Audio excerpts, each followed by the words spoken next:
Continuous part 1 tayo ng Chinatown. Namangha ako nung pagpasok namin, pag kakain kami.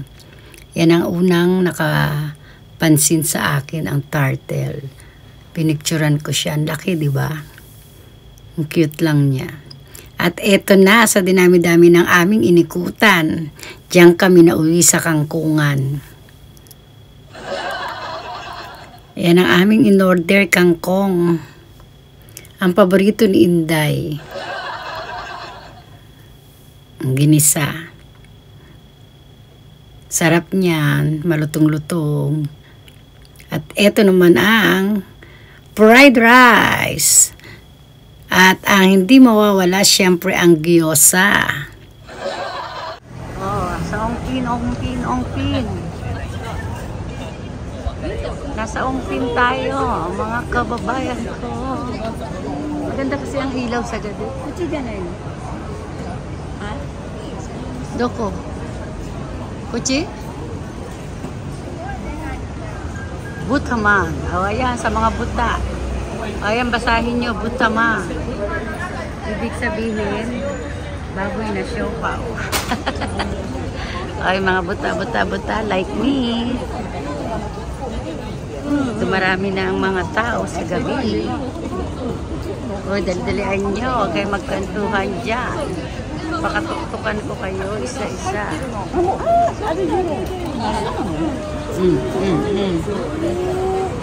Deka. Guys, baka na siya. O, diba? At may batang gumagapang. Oink. Bili tayo ng butamang baboy. Yan, ang butamang baboy na siopaw. Nanyo? Kore, iko. 4 個だけ。4 個。Tapos, eto naman yung guruni. Goma. Anong tawag to? Yung, ano ba yan? Sesame. Black sesame. Ang flavor. Ito naman kalabasa flavor.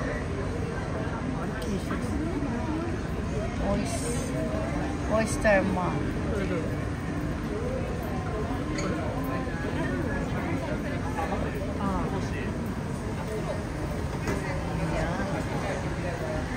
May chicken. Marami tong tao pag ano. Magkaka-rival sila pero hindi sila syempre pagka alam mo sa mga inche. Pag business. Sa Pilipinas, pagka kahit magkaiba sila ng tinda, doko ko. Pagka rival, nag-aaway-away, nag-iinggitan. Dapat pag business talaga, sports lang. Nani? Oh, may Peking duck. Ha? Dog. Dog? Aso dahil. Dog wa ino dahil. Bili daw siya ng Peking duck. Diyan. Oh, di ka na.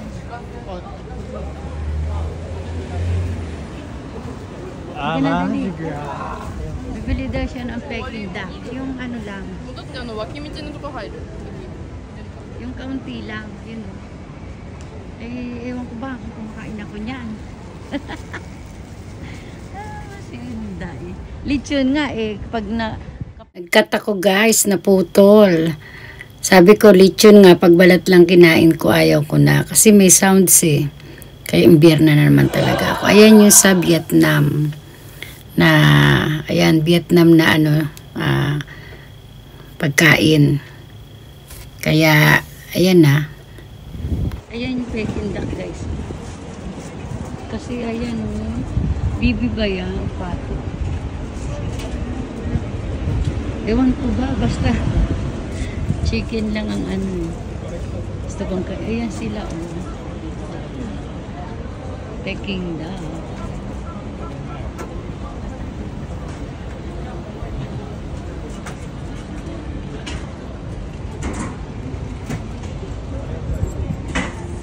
Konti lang ang binili niya. So siguro Ayan, hile-hilera sila, ang mga Peking duck. Bumili kami niyan. Kaya lang nung tinikman ko, para akong nasusuka. At eto na, pauwi na kami, pabalik na kami sa hotel namin. Alam niyo, di ba nag-live ako, tatandaan niyo, nung bumili kami ng siopaw. Ayan ang mga dinaanan namin. Hotel din yan. Kaya lang di namin alam na may madadaanan pa pala kaming hotel. Maraming hotel dyan, guys. Eto naman yung sa tower. Sa Yokohama. Diyan sa harap ng hotel namin yan. Nakalimutan ko na yung tawag. Basta nandiyan yung pangalan eh. Char. Ayan. Pinicturean ko yan bago kami pumasok sa loob ng hotel. Bago kami bumalik. Ang taas niyang tower na yan. Balak namin magpunta dyan. Kaya lang, sobrang mahal guys. Aakyat mo yung tower na yan. Siyempre makita mo yung ilalim. Sa gabi maganda siya kasi may lights. Eh sabi ko naman kay Kalbo, wag na lang. Ayan ang pangalan ng hotel na kung saan kami ay nag-stay. Ayan naman yung front ng hotel. Sa tapat ng tower. Siyempre nasa loob na kami, o diba? Pa-cute. Di naman cute. Char. Kumuha lang naman ako ng souvenir. Alam mo yung mga bathrobe na pantulog. Ayan. Umawra ako ng bagong gising sa umaga. Wala ka naman makita. Ayan, puno lang. Nag-picture. Alam nyo na, kabisado nyo na si Inday pagdating sa... Good morning, guys. Dito tayo sa aming breakfast. Ayan, dyan papasok. Ayan, dyan papasok ang aming loob ng breakfast. Ayan ang mga tinidor. Pakikita ko sa inyo lahat. Ayan ang mga sauce ng mga, ito ang macaroni salad. Ito yung mga sauce ng vegetable. Ayan, ayan ang vegetable. Ito naman ang sa dessert, sa yogurt na nilalagay. As ayan ang mga fruits nila. Kung tutusin guys, alam nyo ba, ayan ang yogurt. Konti lang ang pagkain nila. Ayan ang peach. Peach. Ayan naman ang bread. Konti lang ang pagkain nila guys compare sa mga pinupuntahan namin talaga. Konti lang pagpipilian yung tinapay. At saka yung mga ano nila nasa tasa-tasa. Yung mga pinupuntahan naming mga malalaki hotel is talagang magsasawa ka na sa lalagyan lahat. Wala sa tasa-tasa. Ikaw ang maglalagay. Sa kanila parang limitado. At ito nga pala yung ihawan ng tinapay. Unique yan guys. Ayan, lalagyan nyo ng tubig yan. Diyan. Sa tinuro ko bago kayo mag-iihaw. Ayan naman yung step by step kung paano dapat gawin. Yan ang mga cups nila. Kasi guys, hindi kami sumasabay talaga sa morning na yung unang oras. Kasi maraming tao. Hindi ko alam kung gaano karaming tao yung kumain dyan. Basta kami sa last minutes kami, charot. Ayan ang scrambled egg. Kasi ayaw namin nakikipagsiksikan.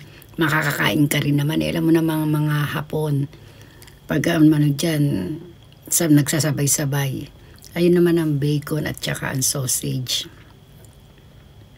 So, ito naman ang isda. Yan lang ang pagpipilian mo. Wala ang pagpipilian ang isda. Tapos, ayan yung parang siomay na, hindi naman siya siomay. Yung parang may tubig sa loob na konti malambot. Ayan naman ang umeboshi. Ayan ang mga, ito pwede ito sa kanin, sa ibabaw ng kanin. Tapos, ito ano ba yan? Nakalimutan ko na. Ayan ang sashimi. I love it. Diba? Tapos ayan, may okra tsaka, nakalimutan ko na yun, hindi ko mapansin. Ayan naman yung parang jelly nila. Tapos ayan yung natto, yung beans na masarap, pipino. Yung mga tasa-tasa nila. Tapos ayan ang kanin. Alam nyo ba na last na talaga sa amin kasi kakaunti na lang yung kanin, o diba?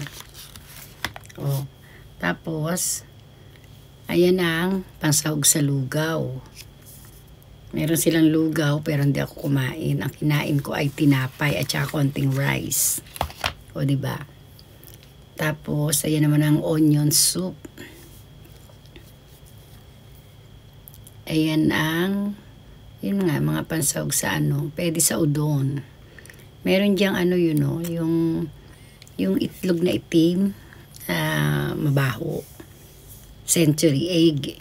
Hindi ako makain yan. Ayan ang udon. So, ngayon yung soup dyan, pwede lalagyan mo ng soup. So, lalagyan mo ng mga pansahog. Ayan ang mga pansahog niya. Gusto mong kumain. Ayan ang mga platito. Ayan ang curry. Curry ng Japanese. Hindi ko na binuksan.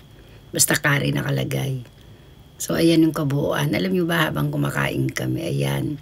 Si Hapon ang tagalagay ng mga kulang-kulang, ketchup. Kasi ako naman ang nagbibideo. Yung kanya-kanya kami. Kumuha muna ako ng akin bago ako nag-video. O, diba? O, ayan. Kanya-kanya kaming kuha ni Hapon. Kasi kung iasa ko sa kanya, kawawa naman siya. Meron din pa nga yan sa gilid, kainan sa labas. Ayan ang kabuuan niya, guys. Ayan si mahal ko. Ayan, iniikot-ikot ko na kayo dyan, ha. Yan. Tapos ito na yung kabuuan ng aming pagkain. Ayan, ang kabuuan ng aming kakainin. Ay nako, meron na akong ano dyan. Yung habang nagkukuha ako, nagsasalita ako. Kaya lang, may tugtog. Hindi yung tugtog na may kanta. Yung parang ano lang. Kaya lang alam mo naman, mahigpit si Lolo. Kaya imbiyer na ako, binura ko na naman. O diba? Ayan ang kanilang kabuuan. I-touch na, iikot ko kayo. Tignan nyo, di ba? Ang social ng mga karting nila. Yan ang gusto ko, shalala. So, see. Ayan. At yun naman yung labas. Pagka ano mo dyan, kalsada na yan. Meron pa rin pala sila sa labas. Ayan o. Kaya lang kasi nung time na yan mainit. Sino naman magbe-breakfast dyan sa labas na yan. Pero parang mas maganda sa labas, di ba? Tapos ko paano mo dadalhin yung Ayan, bago kami umalis ng hotel, syempre picture muna kami dalawa ni Labi ko. Ayan, o di ba? Masyado kaming unblooming. Tapos ito naman yung palabas na kami ng room.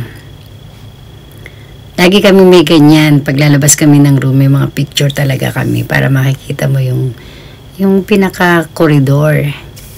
Ganyan. Ayan naman ang aking asawa. O, diba? Kahit kalbo yan, di ko pagpapalit sa may buhok yan, charot. Pababa na kami, sasakay na kami ng elevator. Pagbaba namin, eto na siya. Nag-picture pa rin. Yan, sa ibaba na yan, habang nagbabayad siya, ay magbabayad pa lang. Tapos pinicturean ko naman ang lobby. Ayan ang kanyang sa ibaba. Yan, yung sa taas, yung pag may kinakasal yata dyan sa taas, hindi ko inakyat eh. Tapos eto na kami sa parking lot, guys. Magpapunta na kami dun sa cup noodles sa gawaan ng cup ramen. So, dyan na kami. Good morning, good morning. Okay, guys. Day 2. Today is Thursday. So, we're going to Museum Cup Noodles. Doon naman tayo pupunta kasi bukod sa kakainin natin, ako ang ingay. Bukod sa kakainin natin cup noodles, tayo yung gagawa kung anong gusto mong lasa. So, ang ingay ng Nabi. So, eto na. Pupunta na kami doon. Palabas na kami dito sa hotel. Siyempre, first experience natin to. Kaya guys, diba? Surprise. Na naman, exciting. Very exciting si Inday. Tsaka ang aking hobby, siyempre. Kaya, tignan natin kung ano na naman yung exciting moment natin doon. Parang kakaiba naman. So, mainit. Kaya, kailangan ko magsalamin. Ay, Alam niyo na, takot na naman magkaroon si Inday ng yung sa mata. Alam niyo yung ang tawag ko doon is ano kulugo. Ay, Diyos ko, kulugo. Ano bang tawag doon? Ano, basta yung bilog-bilog. Yun. Basta kulugo siya. Sige. Given na yan, given na kay kulugo. O, diba? Yun, kaya eto na guys. Kanina kasi after ng breakfast namin sa baba, I go. After breakfast namin, hindi ako sumama sa kanya guys. Ayan o, sa Yamashita Koen or Yamashita Park. So, pinakuhaan ko na lang siya ng video. Siya after ng umakyat na ako sa taas kasi aayusin pa yung mga gamit syempre. Alam nyo na, iba ang mag-ayos ang lalaki sa babae. Diba? Kaya, ayun. Tapos, pagdating niya, nakaayos na ako. At saka, alam nyo na, after eat me in dahil wala na akong bladder. So, alam nyo na kung saan ang takbo niyan. Sa CR. O, diba? Eto, sumasakit. Go. Sumasakit na naman ang aking kamay. Kasi wala sa sarili si Lovey. Green na yung lights. Iminto pa. Baka gusto niya ako ang mag-drive. Charot. O sige na guys. See you. Bye.